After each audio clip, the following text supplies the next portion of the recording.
સર્વેસર રોકડાનું કામ અત્યારે લગભગ પૂરું થવાના આરે છે. 15 થી 20 દિવસનું કામ છે એ તાત્કાલિક ધોરણે પૂરું કરવામાં આવશે, કેમ કે 27 તારીખથી મંગલ ગણપતિ મહોત્સવની પણ જોરદાર તૈયારી કરવાની થતી હોય અને અહીંયા સર્વેસર ચોકના ગણપતિ પણ બેસતા હોય ત્યારે સર્વેસર ચોકની અંદર જે દુર્ઘટના બની હતી એ દુર્ઘટનાને કામ અત્યારે ઓપરાનું છે એ લગભગ પૂરું થવાના આરે છે.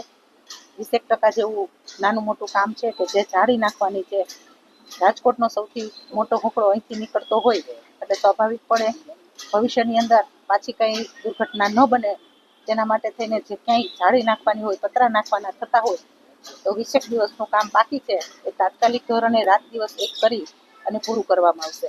આમ જોઈએ તો મુલાકાત દરમિયાન નાની મોટી જે ત્રુટિ રહી ગઈ હોય અને અમારા નજરમાં જે ક્યાંય આવી છે એ અધિકારીઓને અને એજન્સીને સૂચના આપી દીધી છે કે આટલા કામ તાત્કાલિક ધોરણે કરો કે ભવિષ્યની અંદર ક્યાંય આ દુર્ઘટના ન બને. 20 દિવસની આસપાસ યાજ્ઞિક રોડ છે ખુલ્લો થઈ જશે.